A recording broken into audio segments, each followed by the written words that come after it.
2월 27일 전 세계 투자자들이 달력에 동그라미 치고 있는 바로 그날입니다. 인베스팅닷컴과 레딧 같은 금융 커뮤니티에선 이미 이날을 은의 심판일이라고 부르고 있죠. 이유가 뭘까요? 바로 코맥스 금고에 실물 은이 4억 온스가 넘게 약속돼 있는데 정작 꺼낼 수 있는 건 1억 온스밖에 없기 때문입니다. 4대 1짜리 빈 약속이 한 달도 안 남았는데 터질지 말지 갈림길에 서 있는 거죠. 지금 금융시장엔 종이로만 존재하는 세계와 손에 쥘 수 있는 실물 세계가 완전히 따로 놀고 있습니다. 그리고 그 균열이 2월 27일 드러날 겁니다. 지난 2주간 은 가격은 솔직히 말해 말도 안 되는 수준이었습니다. 2월 10일 기준 은 가격은 온스당 82달러였는데요. 불과 일주일 전만 해도 64달러였거든요. 30% 가까이 튄 겁니다. 그런데 더 놀라운 건 그 일주일 전엔 116달러였다는 거죠. 그러니까 2주 만에 116달러에서 64달러로 곤두박질 쳤다가 다시 82달러까지 튀어오른 겁니다. 정상적인 시장이라면 1년에 걸쳐 천천히 움직일 가격대를 단 열흘 만에 왕복한 거예요. 전문가들조차 이런 건 처음 본다고 했습니다. 문제는 이게 일회성 해프닝이 아니라는 겁니다. 지금 은 가격은 전년 대비 156% 높은 수준이에요. 여전히 강세장 한복판인데 이렇게 미친 듯이 흔들리고 있다는 건 시장 밑바닥에 뭔가 힘 같은 균열이 생겼다는 뜻이거든요. 그 균열의 정체가 뭐냐면요. 바로 재고입니다. 은 재고가 비정상적으로 바닥났기 때문에 작은 충격에도 가격이 폭발적으로 반응하는 거죠. 쿠션 없는 바다 위에서 유리공을 튕기는 격이라고 보시면 됩니다. 골드만삭스가 최근에 낸 보고서를 보면 이런 표현이 나옵니다. 은 시장은 극도로 얇은 재고를 안고 2026년에 진입했다. 극도로 얇다는 게 얼마나 심각한 건지 수치로 보면 확 와닿습니다. 정상적인 환경에서는 1000톤의 수요 변화가 은 가격을 2% 정도 움직여요. 그런데 지금은 7%를 움직입니다. 민감도가 3.5배나 높아진 거죠. 왜 이런 일이 벌어지냐면요. 충격을 흡수할 완충제가 없기 때문입니다. 재고가 충분하면 수요가 갑자기 늘어나도 창고에서 꺼냈으면 되고 수요가 줄면 쌓아두면 되거든요. 근데 지금은 그게 안 돼요. 창고가 텅텅 비어 있으니까 조금만 흔들려도 가격이 폭등하거나 폭락하는 겁니다. 마치 쿠션 없는 콘크리트 바닥에 유리공을 던지면 그대로 박살나듯이요. 올라갈 땐 미친 듯이 올라가고 빠질 땐 수직 낙하하는 이유가 바로 여기 있습니다. 지난 2주간 116달러에서 64달러로 떨어졌다가 다시 82달러로 튄 그 광란의 움직임. 이게 다 재고 부족 때문이었던 거죠. 그럼 실제로 창고에서 얼마나 빠져나갔는지 볼까요? 1월 한 달 동안 코맥스 금고에서 나간 은이 4,940만 온스입니다. 작년 같은 기간에 비하면 4배가 넘는 양이에요. 단 한 달 만에 코맥스 전체 등록 재고의 26%가 증발한 겁니다. 그런데 더 무서운 건 2월이에요. 2월 첫 5거래일 동안에만 1,900만 온스가 추가로 빠져나갔거든요. 속도가 오히려 더 빨라지고 있는 겁니다. 이 속도면 3월 27일 퍼스트 노티스 데이 전에 등록 재고가 바닥날 수도 있다는 계산이 나옵니다. 더 놀라운 건 만기 계약 보유자들의 행동이에요. 원래 3월까지 기다려야 하는데 아예 계약을 2월로 앞당기는 사람들이 속출하고 있거든요. 새치기 하는 거죠. 왜냐하면 3월까지 기다렸다간 실물이 남아있지 않을 거라고 보는 겁니다. 지금 코맥스 금고는 말 그대로 뱅크런이 일어나고 있는 셈입니다. 실물을 확보하려는 공포가 시장 전체를 지배하고 있고 그 공포는 매일 갱신되는 인출 숫자로 명확하게 드러나고 있습니다. 금고가 비는 속도와 투자자들의 불안감이 정확히 비례해서 커지고 있는 거예요. 여기서 핵심적인 걸 짚고 넘어가야 합니다. 코맥스 전체 재고가 4억 1,500만 온스라고 하니까 아직 여유 있어 보이잖아요. 근데 이게 함정이에요. 그중에서 실제로 인도에 즉시 쓸 수 있는 건 등록 재고뿐인데 이게 고작 1억 300만 온스밖에 안 됩니다. 나머지 3억 온스가량은 적격 재고라고 불리는 물량인데요. 이건 소유자 동의 없이는 시장에 못 풀어요. 은행이나 ETF가 보관만 해두는 거죠. 문제는 이 소유자들이 지금 은값이 더 오를 거라고 보고 있다는 겁니다. 그러니 자발적으로 내놓을 리가 없어요. 결국 종이 시장에선 4억 온스가 넘는 계약이 돌아다니는데 정작 실물로 인도 가능한 건 1억 온스밖에 없는 겁니다. 4대 1짜리 빈 약속이죠. 이 균열이 이제 육안으로 확인될 만큼 벌어졌습니다. 실물 확보에 대한 공포가 커지면서 종이 가격과 실물 인도 가능성 사이의 괴리가 시장 최대 리스크로 떠올랐어요. 숫자상으론 재고가 있는 것처럼 보이지만 실제로는 손댈 수 없는 돈인 거죠. 1월 30일 종이 은 가격이 하루 만에 35% 추락했습니다. 역사상 최악의 하루였어요. 그런데 재밌는 건 그날 실물 시장에서 벌어진 일입니다. 가격 폭락을 기회로 본 사람들이 실물 은을 사재기하기 시작한 거예요. 매수 주문이 폭주했습니다. 전 세계 불리온 딜러들 재고가 순식간에 바닥났고 미국 조폐국은 실물 수요 급증을 이유로 제품 가격을 인상했어요.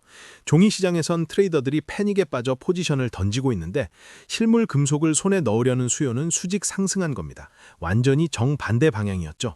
더 황당한 건 이겁니다. 화면에 찍히는 종이 가격이 64달러였는데 그 가격으로는 실제 은 1온스를 어디에서도 살 수 없었어요. 딜러들은 70달러, 75달러에 팔고 있었거든요. 극심한 이중 가격 체계가 형성된 겁니다. 종이로 거래되는 은과 손에 쥘 수 있는 은, 이 둘이 완전히 따로 놀기 시작한 거예요. 시장이 두 개로 쪼개진 겁니다. 그럼 도대체 왜 가격이 폭락한 걸까요? 표면적으론 케빈 워시가 차기 연준 의장으로 지명된 게 방아쇠였습니다. 워시는 매파 성향이거든요. 달러 강세와 금리 인하 지연을 예고하니까 달러 표시 자산인 금과 은의 하방 압력이 가해진 거죠. 근데 전문가들은 이게 진짜 이유가 아니라고 봅니다. 진짜 원인은 CME 그룹의 급격한 선물 증거금 인상이에요. CME는 지난 한 달간 은 선물 증거금을 무려 6번이나 올렸습니다. 은 선물 역사상 극히 이례적인 속도예요. 증거금이 오르면 어떻게 되냐면요. 레버리지를 쓴 투기 세력들이 감당을 못합니다. 추가 증거금을 못 넣으면 강제 청산당하거든요. 한 명이 청산당하면 가격이 빠지고 가격이 빠지면 다른 사람도 증거금 부족으로 청산당하고 이게 연쇄적으로 일어나는 겁니다. 1980년과 2011년에도 똑같은 일이 있었어요.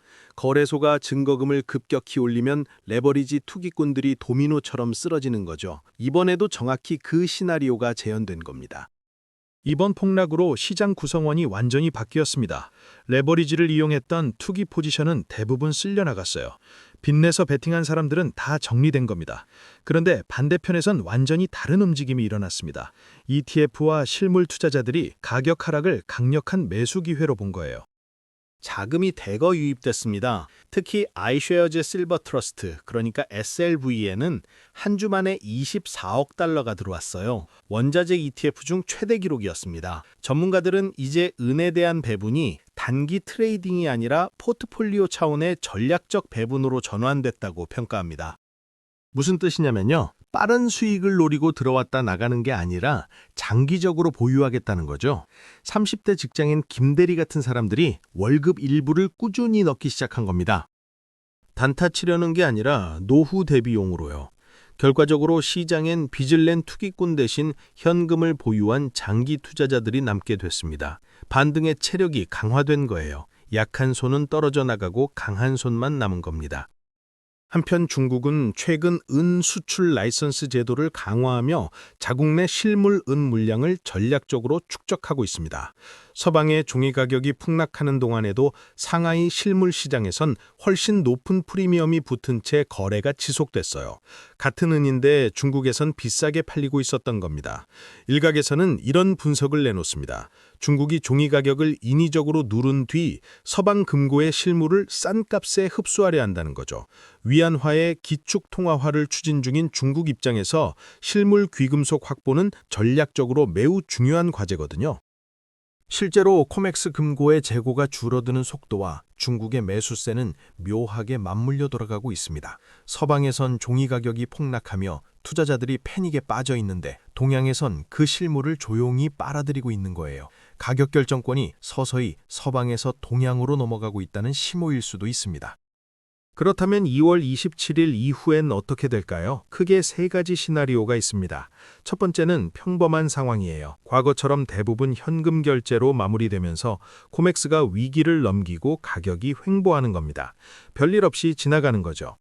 두 번째는 실물 인도 요구가 30% 수준으로 치솟는 경우입니다. 그러면 재고가 바닥나고 은 가격이 다시 100달러를 향해 폭등할 겁니다. 실물 부족이 현실화되는 거예요. 세 번째가 가장 극단적인 시나리오인데요. 코맥스가 실물 부족으로 인해 현금 결제 강제 조항을 발동하는 겁니다. 그러면 파생 상품 시장의 신뢰가 금괴됩니다. 만약 강제 현금 결제가 시행되면 종이 가격은 급락하겠지만 실물 은을 구하기 위한 프리미엄은 천정부지로 솟을 겁니다. 이 경우 가격 결정권이 종이 시장, 그러니까 서방에서 실물을 실제로 보유한 곳, 동양으로 이동하는 역사적 전환점이 될 수 있어요. 시장의 주도권이 완전히 바뀌는 거죠. 여기서 한 가지 더 짚어야 할 게 있습니다. 은의 구조적 공급 부족 문제예요. 은은 2021년부터 5년 연속 공급 적자를 기록하고 있습니다. 누적 적자량이 8억 2천만 온스에 달해요. 왜 이런 일이 벌어지냐면요. 태양광 패널, 전기차, 5G, AI 데이터 센터 같은 현대 문명의 핵심 인프라에 은이 대체 불가능한 필수 요소이기 때문입니다. 기술이 발전하면서 제품 하나당 은 사용량은 줄었어요. 근데 설치 및 생산 용량 자체가 기하급수적으로 늘어나고 있거든요. 전체 수요는 폭증하는 겁니다. 광산 생산량이 수요 속도를 따라잡지 못하고 있어요. 학술적 전망으론 2030년에는 공급이 수요의 약 60에서 70% 수준에 그칠 거라고 합니다. 주요 투자 은행들도 단기 변동성은 경고하면서도 은의 구조적 강세 전망은 여전히 유지하고 있어요. 목표가를 최대 309달러까지 제시하는 것도 있습니다. 단기적으로는 흔들려도 장기적으로는 갈 곳이 정해져 있다는 거죠. 현재 은 시장은 알고리즘과 달러 가치에 휘둘리는 종이 세계와 실물 부족에 시달리는 실물 세계로 철저히 이원화되어 있습니다. 역사적으로 인쇄할 수 있는 종이와 인쇄할 수 없는 실물의 싸움에서 최종 승자는 언제나 실물이었어요. 4억 2,900만 원스의 약속과 1억 3천만 원스의 현실 사이의 간극은 해결되지 않은 채 매달 더 벌어지고 있습니다. 3월의 결말이 어떻게 나든 실물의 희소성이라는 본질적 가치는 변하지 않아요. 다만 명심하세요. 은시장은 하루 만에 계좌가 반토막 날 수도 있는 잔인한 곳입니다. 반드시 감당 가능한 범위 내에서 스스로 판단하셔야 합니다.